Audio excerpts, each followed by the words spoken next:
Carl and Damon here from Brrraains A Head-Banging Life, gbhblofficial for short. It's They Made What into a TV series. As we're here, we're wrapping up season 1 of Halo. It's episode 9, Transcendence, directed by Jonathan Liebesman and written by Stephen Kane. Look, it's no surprise that episode 8 was such a hefty, heady experience that episode 9 I felt like could never really live up to it. I think it would always inevitably have disappointed.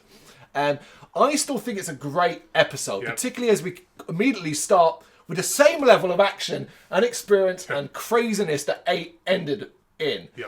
But then we have to slow it down and go somewhere else to wrap up the season. I still really enjoyed this episode. Yeah, so did I. It's got action, story. You get to see some really, really bad side of Halsey. And yeah, obviously, and the ending, it leaves on a cliffhanger again. It does, yeah. Lots of loose ends to be tied up for season number 2. So, the base. Remember the shockwave that was sent through the base? It is in chaos following that. Mackie touching the keystone. John is pretty smashed up. I mean, he is pretty smashed up. Not just from that, but from the fight with Silver Team, Riz and Vanek. But it is not over as he staggers through the corridors to the Keystone room and finds out that Mackie took the Keystone from Miranda. So that's what we know now. En route to find Mackie, though, John runs into Vanek and Riz, who are holding Kai at gunpoint. So it's like, right, you won't stop. We'll try this route. We'll use her as a hostage. Kai, and John trying to get through to the other Spartans about what Halsey did to them. And you see Vanek and Kai struggling with this because it's probably something that they know or have suspect. Remember, like it's a suppression pellet. It doesn't change you completely. No, I think Kai. Riz is the one who's she's the one who starts to. She puts her gun down. Yeah, and Vanek's like put your gun back. Yeah, basically, yeah, absolutely. But it is the arrival of Jacob. Jacob that reveals the truth. Jacob comes on, reveals the truth. Tells them it's all true, what Halsey did, and I know it's true because I also did it. It stops the standoff. Miranda walks off in disgust. But I do like that. I don't know, what do you reckon it was? The shockwave, all of that, him just going, this can't continue. Like, this can't continue. And then seeing the Spartans facing off against each other over a dispute about what Halsey did. Like, if you're Jacob, I think he made the right call. It's got to be. He made the right call because let's face it, they're going to need those Spartans. Well, yeah, but you don't know if the Spartans are going to be on your side. No, of course not. But I mean, he could be quite grateful that Vanek or Riz didn't turn around and shoot him in the head. Of course, of course. Because obviously they have no emotions. They have no loyalty to him. They're loyal to Halsey. So, so they were, they're not anymore. Yeah, because from this, they kind of, Silver Team reunites properly. And John, Vanek and Riz head off to stop Mackie, who's heading towards the hangar for the Covenant ship. While Kai is like, I'm going to stop Halsey. Yeah, she's dead set on getting Halsey. Yeah. She does not want to leave the planet because Halsey's ship is now outside, surrounded by UNSC troopers. But basically, Halsey has been delaying their escape because she's obsessed with potentially getting. Basically, her plan has failed. And her assistant is like, look, we got to leave. We got to leave now because otherwise we're not leaving at all. She's like, no, it might still work, and that kind of thing. But her assistant finally is able to convince her, look, it is time to leave. We're done. We've lost. Basically, we've lost. But it's too late, as Kai is en route. Unfortunately, John is not so quick. He can only watch as Mackie leaves in the Covenant ship. Kai manages to get aboard Halsey's ship before it can take off. And she shoots one of the engines, so it starts immediately to start crashing. Getting aboard, she then kills Halsey's assistant after he attacks her. It's a whoosh, just like she picks him up and throws him into the roof. He comes crashing down and he is dead. Which doesn't clearly bother Kai, like her rage. I don't think she meant to kill him. No. But she's clearly got a lot of strength. So yeah, she's a Spartan. But Halsey uses that moment to leave in an escape pod as the ship crashes with Kai inside. Here's what criticism of this episode. They play this off as Kai died, and it's a fake out because almost immediately she's seen climbing out of the crash. And I was kind of like, Why did you fake us out? Yeah, there's no need for that. Yeah, like I would have believed she survived that. She's a Spartan. Exactly. Yeah. Do you know what I mean? Unless I believed she would have survived that. So why fake us out? Well, they survived a lot worse than that in the early episodes. Being Of shot to course. pieces, Yeah, she survived. She survived something way worse. Yeah, absolutely. After this, so this is calm down. The end of the action for now. Yes. Calm down. John watches back recordings of what happened with Makee in the Keystone Room. He then remembers the prophecy that Makee told him, which he realises is actually a vague description of where the location of the Covenant planet is. With Cortana's help, they realise where the planet is hidden, and that getting to it is going to be extremely tough. It's basically through like these fucking gravity fields that will rip the ship apart if it's not perfectly aligned in elements. It's very confusing, the description. Yeah. It's decided that Silver Team will go alone. And John will have to turn back the clock to be Master Chief to do this. So it's time to get serious. We're going to go and do this. On the ship, it is nice to see Silver Team interacting more like humans when they're talking to each other now, you know? And it's interesting because bear in mind that obviously Riz and Vanek, as far as we know, haven't removed their pellets now. Yeah. But it shows that the pellets don't necessarily stop you having. It's more the emotional responses, but they are still human beings. They're not human. Do you think that maybe in a later episode they will remove them? Yeah, 100%. Absolutely. We also see Halsey being captured when her pod crashed, lands back on Reach. Obviously, the pod never took off. So we actually see Halsey being captured. And there is a sense of satisfaction about that. Yep. For now. Makee arrives on the Covenant planet. I'm going to try and say it. Ross Kotoshkia. And brings the second keystone to Mercy. Regret isn't happy that she doesn't have the head of the demon, though. He's like, wow, cheers for the keystone, love. Yeah. But you said you'd bring us the head of the demon, you know? And Mercy's like, bro, we've got the keystone. Like, let's celebrate that. Mm-hmm. Cortana reveals Halsey's plan Halsey's plan was to let Cortana take over John. Something that, if it was to happen, could mean John's mind is erased completely. And he's kind of like, well, why didn't you want to? And she reveals that she's grown to understand that your minds are what makes humanity special. Yep. And that's the growth of it. The growth of Cortana, the growth of John, and so on. And even having this discussion. It's very important here as well. Cortana taking over John's mind. They use one word that makes difference here. Not would. Could. So there's a possibility that it may not go that way. So it's basically 50-50. But I also I'd say it's more like 90-10. Yeah, it's like a slim chance. But I also felt that this was like their first like major connection between them both. Because he sort of like realised that she's actually... he sort of grew more respect for her, the fact that she refused to take over. Well, he's got to, because obviously she's basically helped him. She helped him. So they're having this discussion now. It's more like having a conversation with a person now, rather than trying to shut this AI down in your head. Yep. So they make the difficult trip through the space. Some cool visuals here, particularly the lights that then disappear. And it's like, okay, that whole star system just disappeared. And it's like, okay, now we're off and rolling. And it is quite scary. Vanek even gets quite sweaty over it, which is fun. Yep. But they arrive at the Covenant planet.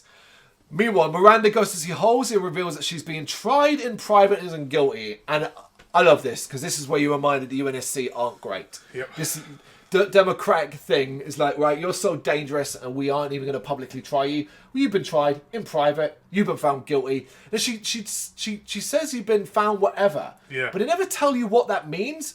By the reactions, I'm going to say you would be killed. Put to death, right? Yeah. Because they should just say they're scared to put you in prison. Mm-hmm. So I'm like, okay, then they mean kill you. Like, they mean that. And Miranda's very, matter of fact about it, very emotionless, which I thought was quite interesting for the sort of what they did to the Spartans, and how Halsey, through being a shitty mother, creates the same thing in her own daughter. Yep. Mercy and Regret discuss Makee and reveal that they actually have no plans to take her on the great journey. She is human after all, so they're actually going to cleanse her. Yeah, so they've used her. Yes, admittedly, I did think they were going to... I was like, so she's going to overhear this, and then she's going to end up teaming up and helping Silver Team when they arrive on the planet. Yep. Doesn't go that way, folks. I'm wrong. Silver Team drop onto the planet. I'm surprised to find a lack of Covenant forces. Yeah, it's very quiet. Yeah, just some guards outside a temple. They approach, killing those handful about, and it is a bit like, all right, this seems fairly easy. Because you'd think, like, considering Mercy and Regret... and the keystones, there'd be a few more guards about. That's but it more than seems 40. Yeah, legit. This is like their home planet, basically, isn't it? Yeah, so no, it's not the home planet. Oh, It's not the home planet. It's one of like, their planets. But, yeah, it's like a holy place. It's a holy planet. But yeah, there's no protection. Yeah. Well, there is. There's a few guards so, out and about. Well, one or two guards, but obviously you expect a lot more in the surrounding areas. And it also doesn't really make sense because there are a lot of Covenant forces, as will be revealed, but it's like, what happened if they killed Mercy and Regret and the rest of them before you got there? Mm-hmm. Do you know what I mean? It is a bit odd. Maybe they thought they'd never be found. That is again possible, but maybe arrogance. Yeah, maybe arrogance. Meanwhile, on Reach, Halsey has a seizure. We find out she's having a seizure and she dies. And good God, what a reveal.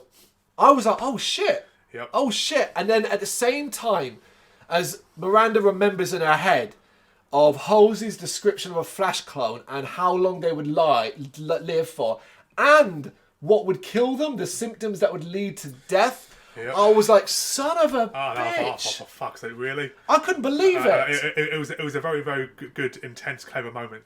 You know, and yeah, definitely like, you really? Yeah, because people are like, think Miranda's reacting badly because she's seeing her mother die. Nope. Yeah, I loved it. I was like, oh, you cow. Unbelievable. Yep. In the temple, Maquis approaches to activate the combined keystones, one inside the other. When it combines and it activates, it affects John, who now sort of drunkenly staggers out into view, seen by the Covenant, and this causes the alarm to go off and an armada of warriors come out of caves to attack. And it's the Spartans versus the Covenant, and basically the numbers aren't in the former's favour. Like, you know, the Spartans do and fight with all the vigour and energy they can, but this is an army. Mm-hmm. Like, they can't take it down an army. They're not willing to, especially like that bloody massive big one. Yeah, I was going to say as well, it's a specific type of warrior as well that's quite fearless. They're running with pace, they're dangerous, and so on. John being overwhelmed, Maquis activates the combined keystones in order to generate a blast to save John, which generates a star map leading to Halo. And you're like, here we go. Yep. And I this got me on my edge of my seat because I know what it means. I know what happens there, and I know we're going to lead into this in season 2, and I cannot wait. I cannot wait for the arrival of the Flood. Yep. I cannot wait. But it's also inadvertently, obviously the pure power of the two combined locks John into stasis. John tries and fails to talk Maquis down using another shared vision. Kai frees John from his trance though by shooting Maquis. Shutting down the keystone before it can show Halo's actual location. So we never actually get there just yet. So a lot happens in here. John and Maquis discussing in the Halo ring world and him trying to say, look, you know, this, that, whatever, and so on. But then she kind of jumps and then he sees the blood spreading it. And we see that Kai shot her in outside the dream. Which you can't blame Kai for, do you know what I mean? Like, and even John, I don't think he really does either. No, he has the moment of like, has a go at us, sort of, but then he's like, oh, I know why you did it. Yeah, like what choice did you have? She doesn't know. Nope. She doesn't know what's going on here either. But yeah, Maquis dies. So there is that. And the Spartans are getting completely overwhelmed. So John orders Katana to take control of his body so he will have the power and her abilities to save both the team and retrieve the keystone without activating them. So this is the problem. John can't do both. He touches the keystone, he goes straight back into his trance. And the rest of the team are downed. Hurts. How does he save the team and the keystone? So this is his idea. John ends up taking a fatal hit though.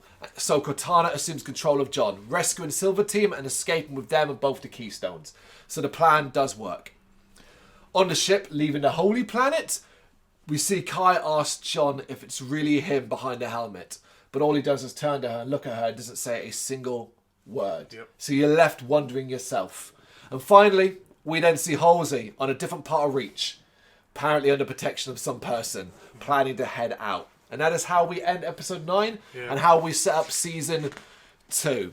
It also left obviously on the ship whether or not Riz actually survived. Pretty beat up. I'm going to say probably does. I think she does because obviously she, Katana / John done something to her, like fixed her ribs or something like that. I don't know what it was. Well, she got the armour as well, even though it was damaged and all that. If they were going to kill off Riz, they would have shown us killing off Riz. Do you know what I mean? I don't think anyone's dying from this. No. the what we've got from this, the questions we've got from this is simply what's going to happen now with John. Yes. Now I'm going to go on a limb here and make a bold prediction for season 2. I think that basically Master Chief, as you know him from the game, particularly from the very first, with Cortana, but without any personality, is what we get in season 2. Mm-hmm. Up until a point where we maybe start to get John starts to get his memories back or recover his mind, and we kind of almost like finding his feet again. That side of things. Maybe like it's a reset. Yeah, like maybe him and Quan might trigger some memories. Quan might be a good trigger. All of them might be good triggers in the end, but I reckon why they did this is because they're basically resetting John so that when they don't have to deal with the issue of John and Mackie, and because ultimately you want him to be Master Chief. Yes. But so you can't have him be dealing with all his heartbreak and pain. Upset, So I reckon you can get around a lot of that by now having him first revert back to a robotic, almost android version of Master Chief, and then bringing personality back into it step by step. Yep. I think that could be very interesting and could lead to some cool-ass scenes, but it also then means the people in the lesser roles will really have to step their game up to bring the personality into things. Especially Kai, because obviously she hasn't got her chip, so what the other two have. Well, she's going to be the really odd one out in Theory in season number 2. I was surprised that they didn't let us or let the Covenant see where Halo was. I thought that would be a major part of season 2. Yeah. So I'm intrigued to see where that goes. I suspect it's going to be, considering now humanity, remember, now has the full keystone. Yep. I'm going to presume it's us humans that are going to be the one that go there first. Yeah, we'll find but it how first. are we going to get to that? Because the activation of the keystone, like, will that be what kicks John mind in again? You know, there's a lot of stuff to look forward to in season 2. I think. And obviously, Halsey, what's her end game plan? What's her next move? Well, she does what she wants to get to that Halo ring, doesn't she? So I presume she's going to find a way of being heavily involved again. Look, season 1. I'm going to say I thoroughly enjoyed it. Yep. I really did. I didn't expect to like it as much as I did, if I'm honest. I thought, this could be fun. I don't, as we said at the very start of this original review, way back in episode 1, having enough knowledge of Halo, but not being a big fan of it, I didn't worry too much about how it would translate as a video game TV adaptation. But for me, I think they did a really cool side story to the main games of the Halo, put in enough video game references to not be egregious, even if, as we said a couple of times previously, some are a bit silly. Yep. But for the most part, I just really enjoyed it. I enjoyed the acting, the visuals, the story. I mean, after many failures of movie to games to TV series to games, we finally got a really good one. Yeah. In my opinion. Yeah, I'm really satisfied with this product. Yeah. I hope it's got more legs. I hope it's got long-term legs. Yeah. I'm not sure if it necessarily does because, I suspect there's a point where eventually, even like after the flood and all that, where we might kind of hit a wall with Halo-related antics. But that's for the future. Right now, I thought season 1 was very impressive. I'm really looking forward to season 2. I thought this wrapped up well enough. Yep. It's not as good as episode 8, but as a side product and you put 2 together, I thoroughly enjoyed it. Yep, more Halo, please. Can't wait. Yep.